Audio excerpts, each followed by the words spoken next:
Hello students, welcome to my practice zone. कैसे हैं आप लोग? उम्मीद करती हूँ आप अच्छे होंगे, आपकी पढ़ाई भी बहुत अच्छे से चल रही होगी। तो आज की क्लास उन बच्चों के लिए काफी इंपॉर्टेंट है जो 10th क्लास में मैथ्स में हाईएस्ट स्कोर करना चाहते हैं। अगर आप मैथ में कमजोर हैं और 10th क्लास के क्वेश्चन आपसे नहीं बन पा रहे हो, तो ये मैथ्स की सीरीज जो मैं आज से स्टार्ट करने वाली हूँ, आप जैसे स्टूडेंट के लिए है। अगर आप मैथ्स को लेकर सीरियस हैं और चाहते हैं कि बोर्ड में आपके अच्छे मार्क्स आए, तो इस वीडियो को लास्ट तक जरूर देखें। आपकी आपकी आज की मेहनत ही कल आपको एग्जाम में बेस्ट मार्क्स लाने में हेल्प कर सकती है। तो चलिए स्टार्ट करते हैं मैथ्स के पहले चैप्टर से, जिसका नाम है वास्तविक संख्याएं। और हाँ, मैं जो पढ़ा रही हूँ उसका नोट्स जरूर बनाएं ताकि आगे आपको रिवीजन करने में आसानी हो। तो चलिए हम देखते हैं प्रश्नावली 1.1 से। प्रश्नावली 1.1 में आपका क्या कह रहा है कि निम्नलिखित संख्याओं को अभाज्य गुणनखंड के गुणनफल के रूप में व्यक्त कीजिए। तो यहाँ जो संख्या दी हुई है, ठीक है, इन्हें क्या करना है, इन्हें अभाज्य गुणनखंड के गुणनफल के रूप में व्यक्त करना है। तो इसके लिए सबसे पहले आपको जानना होगा कि अभाज्य गुणनखंड होता क्या है या फिर अभाज्य संख्याएं क्या होती हैं। तो ध्यान से सुनिए, वैसी संख्याएं जो केवल अपने आप से और एक से कटे वही अभाज्य संख्याएं होती हैं। जैसे मान लीजिए 2। सबसे पहले हम 2 को लेते हैं। तो 2 को अगर हम देखते हैं तो 2 किन किन संख्याओं से कटती है? तो या तो ये 1 से कटेगी या तो 2 से कटेगी। तो इसके अगर हम बोलेंगे कि कितने फैक्टर हैं, तो इसके कितने फैक्टर होंगे? इसके सिर्फ 2 ही फैक्टर हैं। तो वैसी सारी संख्याएं जिनके केवल 2 फैक्टर होते हैं वो सारी संख्याएं अभाज्य संख्याएं कहलाती हैं। तो चलिए यहाँ हम स्टार्ट करते हैं 1 से और देखते हैं इनमें से कौन सा अभाज्य संख्या है और कौन सा भाज्य संख्या है। तो जैसे हम स्टार्ट करते हैं 1 से, ठीक है, गिनती है, ये प्राकृतिक संख्याएं हैं जहां से हम स्टार्ट कर रहे हैं। तो 1 से अगर हम स्टार्ट करते हैं तो 1 क्या है? एक याद रखिएगा, एक ना तो भाज्य संख्या है ना ही अभाज्य संख्या है, ठीक है, क्योंकि एक का जो फैक्टर होता है केवल एक होता है, उसके सिवा इसके 2 फैक्टर होने चाहिए, तो इसके कोई भी 2 फैक्टर नहीं, ठीक है। उसके बाद हम देखते हैं 2। तो 2 के कितने फैक्टर है? सिर्फ 2 फैक्टर है। तो ये कैसी संख्या हो जाएगी? ये एक अभाज्य संख्या है, यानी कि सबसे छोटी अभाज्य संख्या कौन सी होगी? वो होगी 2। उसके बाद हम देखते हैं 3। 3 कैसी संख्या होगी? 3 के भी केवल 2 फैक्टर है, किसी किससे कटता है? ये 1 से कटता है और 3 से कटता है, ठीक है। तो ये भी हो जाएगा, क्या हो जाएगा? ये आपका अभाज्य संख्या हो जाएगा। इसी तरह अगर हम इसके आगे बढ़ते हैं 4, तो 4 क्या हो जाएगा? 4 आपका हो जाएगा भाज्य संख्या। क्यों? क्योंकि इसके 3 फैक्टर होते हैं, 1 से कटेगा, ये 2 से कटेगा और स्वयं 4 से कटेगा। तो देखिए इसके कितने संख्या हुए? इसका जो फैक्टर हुआ, इसका 3 फैक्टर हुआ, 1, 2 और 4। तो जिसका भी 2 से ज्यादा फैक्टर होता है वो कैसी संख्या कहलाती है? वो कहलाती है भाज्य संख्या। और जिनके केवल 2 फैक्टर होते हैं वो क्या कहलाती है? वो कहलाती है अभाज्य संख्या, ठीक है। तो आपको इन्हीं अभाज्य संख्याओं का गुणनखंड निकालना, ठीक है। तो चलिए हम क्वेश्चन नंबर 1 से देखते हैं कि इसको कैसे बनाना, ठीक है, इसको ध्यान से देखिएगा। चलिए तो हम पहले क्वेश्चन से स्टार्ट करते हैं। पहला क्वेश्चन हमारा क्या कह रहा है? 140 को अभाज्य गुणनखंड निकालना है। तो हम यहाँ देखते हैं 140, ठीक है। अब इसका हमें क्या निकालना है? अभाज्य गुणनखंड निकालना है। तो इसका हम एक एक करके अभाज्य गुणनखंड निकालते हैं, ठीक है। 140 हम लिख दिए। अब हम देखेंगे कि 140 किस अभाज्य संख्या से कटती है। उसके लिए हमको क्या करना पड़ेगा? सबसे छोटी से छोटी अभाज्य संख्या से काट कर देखते हैं। तो सबसे छोटी से छोटी अभाज्य संख्या क्या है? 2 है, और 2 से 140 पूरी तरह से विभाजित हो जाएगा। अब हमको कैसे पता चला कि 2 जो है वो 140 से पूरी तरह से विभाजित हो जाएगा? इसके लिए आपका एक नियम है, जो 2 से विभाज्यता का नियम हमें पता होना चाहिए, ठीक है। तो 2 से विभाजिता का नियम क्या कहता है कि यदि किसी संख्या के अंत में 0 हो, 2 हो, 4 हो, 6 हो और 8 हो, ठीक है, ये 5 संख्या यदि किसी संख्या के अंत में होगी तो वे संख्या किनसे कटेगी? वे संख्या 2 से कट जाएगी। तो देखिए यहाँ पर 140 के लास्ट में यहाँ क्या है? ये है आपका 0, ठीक है। तो 0 है तो आपको तो पता ही है, अगर 0 होगा तो किससे कटेगा? वो कट जाएगा 2 से, ठीक है। तो ये 2 से पूरी तरह विभाजित हो जाएगी। कितने बार विभाजित होगी? तो अगर आप इसको डिवाइड करके देखेंगे तो ये कितने बार में लग जाएगा? ये लग जाएगा 70 बार में। आप ऐसे भी कर सकते हैं 2 से 7 बार में, 0 का 0, ठीक है। अब फिर ये 0 है तो ये 2 से लग जाएगा, कितने बार में जाएगा, ये जाएगा 35 बार में। अब देखिए, अब तो यहाँ 5 आ गया, इनमें से कोई भी इसको सेटिस्फाई नहीं कर पा रहा, तो अब ये किससे कटेगा? ठीक है, तो अब ये 5 से कटेगा। अब हमको कैसे पता चला कि 5 से कैसे कटेगा? तो 5 से विभाज्यता का नियम ये है कि यदि किसी संख्या के अंत में 5 हो और 0 हो, ठीक है, ये दो संख्याएं अगर दिख गई तो वो किससे कटेगी? वो संख्या 5 से कटेगी। तो इसके लास्ट में क्या है? इसके लास्ट में है 5। ठीक है, तो ये संख्या किससे कट जाएगी? ये संख्या 5 से कट जाएगी। कितने बार में कटेगी? 7 बार में कटेगी। ठीक है, तो अब हम क्या करेंगे, एक मिनट,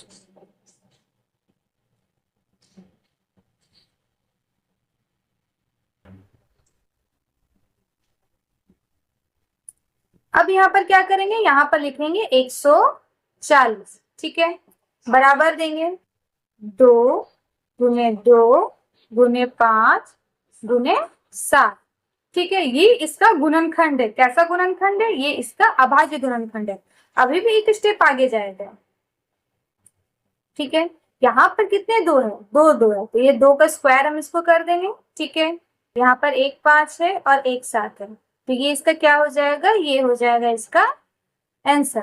ठीक है, तो ये हमने क्या निकाला? ये हमने 140 का अभाज्य गुणनखंड निकाला। ठीक है, तो इसी तरह हम आगे सारे क्वेश्चन को बनाएंगे। चलिए एक एक करके सब क्वेश्चन को हम देखते हैं। दूसरा क्वेश्चन हमारे क्या दिया हुआ है? 156 दिया हुआ है। 156 का क्या करना है? इसी अभाज्य गुणनखंड विधि के द्वारा निकालना। ठीक है, तो सबसे पहले हम इसका लाइन खींचेंगे यहाँ पर। ठीक है, और यहाँ लिखेंगे 156। अब देखिए इसका लास्ट में क्या है? 6 है, तो ये 2 से तो आसानी से चला जाएगा, तो 2 से करेंगे तो 2 7 14, यहाँ 1 बच जाएगा, 2 8 16। अब फिर भी ये 2 से और चला जाएगा क्योंकि यहाँ पर 8 है, तो 2 से लगाते हैं, 2 3 6 और यहाँ हो जाएगा 18, सॉरी 2 9 18, तो यहाँ 9 होगा। ठीक है, यहाँ क्या हो जाएगा? 9 हो जाएगा। 39 दूनी 78 होता है। अब देखिए, अब तो यहाँ लास्ट में 9 आ गया, 2 से तो ये कटेगा नहीं, 5 से भी ये नहीं कटेगा, तो अब किससे कटेगा? अब हम देखते हैं 3 से विभाज्यता का नियम क्या कहता है। तो 3 से विभाज्यता का नियम कहता है कि यदि कोई भी संख्या दी हुई हो और उनको हम ऐड करके देखेंगे, जैसे यहाँ पे 39 है, ठीक है, तो इन दोनों को हम अलग अलग ऐड करके देखते हैं। 3 और 9, इन दोनों को क्या करेंगे? जोड़ के देखेंगे। तो अगर हम इसको जोड़ दिए तो कितना आ गया? ये आ जाएगा 12। ठीक है, तो 12 क्या 3 से कटता है? हाँ, 3 का टेबल में 12 आता है। तो अगर जोड़ने के बाद जो संख्या आती है वो 3 से कट रही हो, ठीक है, तो ये पूरी संख्या भी क्या होगी? 3 से कटेगी। तो ये संख्या किससे कटेगा? 3 से कट जाएगा। कितना बार में चल जाएगा? ये 13 बार में जाएगा।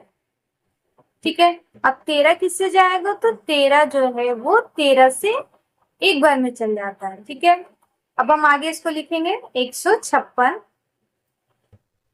का अभाज्य गुणनखंड क्या हो गया? इसका हो गया 2 गुने 2 गुने 3 गुने 13, ये हो गया। अब यहाँ देखिए, यहाँ पर 2 का तो हम करेंगे स्क्वायर क्योंकि यहाँ 2 है, 3 यहाँ पर एक ही है और उसके बाद यहाँ हो जाएगा 13। ये क्या हो जाएगा? ये इसका आंसर हो जाएगा। ठीक है, चलिए हम अगले क्वेश्चन को देखते हैं।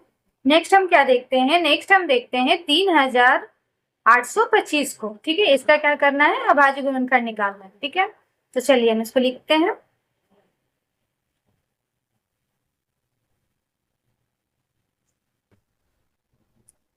तो सबसे पहले हम क्या करेंगे? देखेंगे कि कौन सी छोटी से छोटी अभाज्य संख्या है जिससे ये पूरी तरह से विभाजित हो रही है। तो 2 से तो विभाजित होगी नहीं, तो हम इसको 3 से विभाजित करके देखेंगे। 3 से विभाजित करने के लिए सबसे पहले हमको क्या करने का? इसको ऐड करके देखना होगा। तो चलिए ऐड करके देखते हैं। 8 और 3 कितना होगा? 11 होगा। 11 और 2 कितना होगा? 13 होगा। 13 और 5 18। ठीक है, तो 18 क्या 3 से कटती है? हाँ, 18 3 से आपका कट जाता है। तो अगर 18 आपका 3 से कटता है तो ये टोटल क्या होगा? ये भी 3 से कट जाएगा। ठीक है, तो चलिए इसको 3 से काट के देखते हैं। 3 एकम 3, यहाँ 8 है तो 3 दूनी 6 और यहाँ हो जाएगा 2, 3 7 21 और 3 5 15। ये कितने बार में कट गया? 1275 बार में कट गया। ठीक है, आप या तो इसे डायरेक्ट कर सकते हैं या फिर इसको डिवाइड करके भी देख सकते हैं। उसके बाद जो भागफल आएगा वो यहाँ पर आप उसको लिख सकते हैं। ठीक है, तो जिन बच्चों के डायरेक्ट नहीं हो रहा है ना, वो भाग करके भी इसको लिख सकते हैं। अब आगे हम देखते हैं, क्या ये 3 से कटेगा? हाँ, ये भी 3 से कट जाएगा। इसको जब आप ऐड करके देखिएगा तो क्या होगा, ये 3 से कट जाएगा। तो 3 चौक 12, 3 दूनी 6 और 3 पचे 15। तो ये 425 बार में पूरी तरह से कट गया। ठीक है, अब देखिए क्या अब ये 3 से कटेगा? चलिए हम जोड़ के देख लेते हैं। 4 दो 6 और 6 5 11। नहीं, 11 3 से नहीं कटता है। तो अगर 11 3 से नहीं कटता है तो जो पूरी संख्या है ये भी 3 से नहीं कटेगी। तो अब किस चीज से कटेगी? अब ये कटेगी 5 से, क्योंकि अगर हम 4 से लगाएंगे तो 4 तो अभाज्य संख्या है नहीं। तो हमें किससे लगाना पड़ेगा? हमें लगाना पड़ेगा 4 से, सॉरी 5 से। तो 5 से लगाने के लिए क्या करेंगे? इसको 5 से डिवाइड करेंगे तो 5 8 40 है, यहाँ बचेगा तो 50 25। ये कितने बार में चला गया? ये चला गया आपका 85 बार में। अब ये किससे लगेगा? फिर से ये 5 से लगेगा। कितने बार में लगेगा? 17 बार में। ठीक है, अब ये जाएगा सीधा सीधी 17 बार में। ठीक है, एक। ठीक है, अब हम क्या करेंगे? अब यहाँ पर इसका गुणनखंड निकालेंगे 3825 का। ये कितना होगा? 3 गुने 3 गुने 5 गुने 5 गुने 17। ठीक है, अब उसके बाद यहाँ पे कितना है? 3 दो बार है, 3 का स्क्वायर होगा। 5 कितनी बार है? 5 भी 2 बार है, तो 5 का स्क्वायर होगा गुने 17। ये क्या आ जाएगा? ये आ जाएगा इसका अभाज्य गुणनखंड। ठीक है, अब हम अगले क्वेश्चन को देखते हैं। ये चौथा क्वेश्चन कितना कह रहा है कि 5005 का हमें क्या करना है? अभाज्य गुणनखंड निकालना है। ठीक है, तो इसे हम क्या करते हैं? पहले लिख लेते हैं 5005 को। ठीक है, तो अब हम देखेंगे किससे कटे। सबसे पहले 2 से देखते। नहीं, 2 से तो ये नहीं जाएगा। 3 से देखेंगे। नहीं, 3 से भी नहीं जाएगा, क्योंकि 5 और 5 को अगर हम जोड़ते हैं तो ये आएगा 10, और 10 तो 3 से कटता नहीं है, इसलिए ये 3 से भी नहीं जाएगा। तो अभी किससे जाएगा? 5 से। ठीक है, 5 एकम 5, फिर यहाँ करेंगे 2 0 और फिर 5 एकम 5। ठीक है, अब किससे जाएगा? 5 के बाद इसको देखिए, तो ना 2 से जाएगा, ना 3 से जाएगा, ना 5 से जाएगा। तब इसे 7 से लगाकर देखते हैं। किससे लगाकर देखते हैं? 700। ठीक है, छोटा सा यहाँ पर लगाते हैं। 7 एकम 7, 30, 7 चौक 28। ठीक है, यहाँ पर 2 बचेगा, 1 7 है 21। हाँ, 7 से ये चला गया, कितना बार में चला गया? ये 143 बार में चला गया। ठीक है, तो ये 7 से कितना बार में चल गया? 143 बार में चल गया। तो 7 क्या होगा हमारा? इसका आंसर होगा। ठीक है, चलिए तो यहाँ पर हम 7 को लिख के देखते हैं। तो यहाँ पर ये 7 से जाएगा।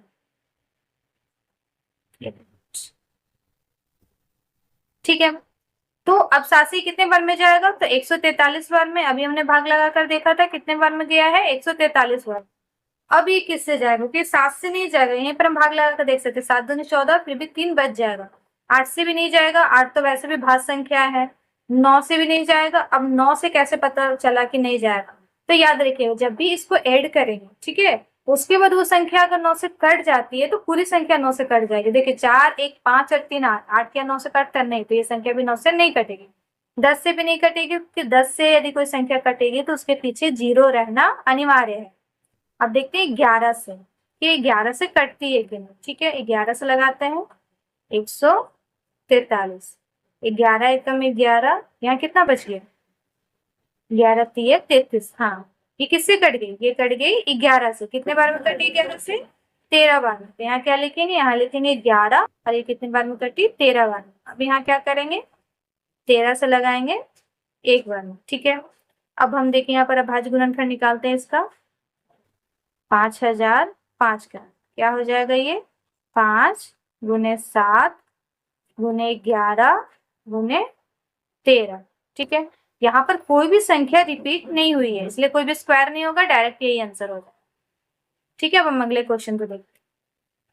यहाँ देखिए, यहाँ क्या है? ये 5वां नंबर क्वेश्चन आपका क्या कह रहा है कि 7429 का आपका अभाज्य गुणनखंड निकालना है। ठीक है, तो चलिए सबसे पहले इसको हम लिख लेते हैं।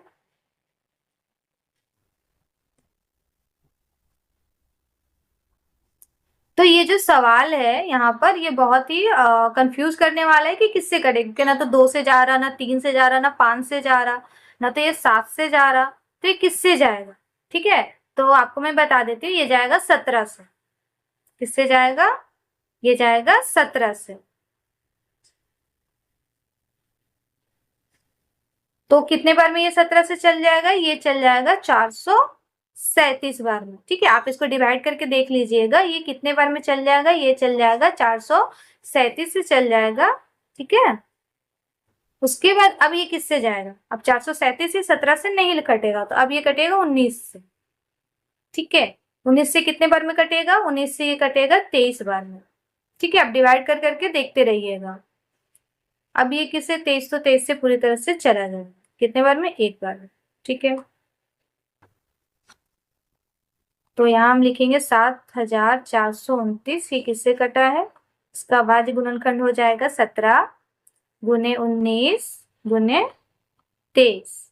ठीक है, तो इसमें कोई भी रिपीट नहीं हुआ है, तो यही इसका क्या हो जाएगा, यही इसका आंसर हो जाएगा। तो आपका जो भी पांचों क्वेश्चन था, जो प्रश्नावली 1.1 का पहला नंबर का जो 5 क्वेश्चन था, वो हमने क्या किया, अभी कंप्लीट किया है। ठीक है, आज के लिए इतना क्वेश्चन काफी है। ठीक है, हम जो ये मैथ्स का सीरीज है, इसमें धीरे धीरे आगे बढ़ेंगे, ताकि कमजोर स्टूडेंट भी इस क्लास को बहुत अच्छी तरीके से कर पाए। अगर आपने इस क्लास को बहुत अच्छी तरीके से पढ़ा है, तो इसको आप एक बार रिवीजन जरूर कीजिएगा। ठीक है, जो आपने नोट्स कॉपी में इसको बनाया है, उसको आप फिर से जाकर रिविजन कीजिएगा, खुद से बनाने का कोशिश कीजिएगा। अगर आपको कोई भी परेशानी खुद से बनाने में आती है, ठीक है, तो आप पहले तो अपने नोट्स को देखिएगा। अगर आपको नोट्स समझ में नहीं आएगा, तो इस वीडियो को आप दोबारा देखिएगा। ठीक है, कि मैंने इसको कैसे बनाया है। उसके बाद आप इसको अगर धीरे धीरे प्रैक्टिस करते रहेंगे, तो आपका क्या होगा कि आप इसको आसानी से सीख जाएंगे। आई होप आपको ये वीडियो बहुत अच्छी तरह से समझ में आई होगी। तो आपको मैंने जितने भी सवाल करवाए हैं, वो बहुत ही आसान तरीके से और बहुत स्लोली करवाए, ताकि आपको अच्छे से समझ में आ जाए। ठीक है, तो आगे की वीडियो में मैं आगे के क्वेश्चन को करवाऊंगी। प्रश्नावली 1.1 में टोटल 5 क्वेश्चन है। ठीक है, तो इनको धीरे धीरे ही लेकर जाएंगे। वीडियो पसंद आए तो लाइक जरूर कीजिएगा, चैनल पर नए हैं तो चैनल को सब्सक्राइब कीजिएगा, बेल आइकन को जरूर दबाइएगा, ताकि आगे मेरा जो भी वीडियो आए उसका नोटिफिकेशन आप तक आता रहे। ठीक है, तब तक के लिए धन्यवाद।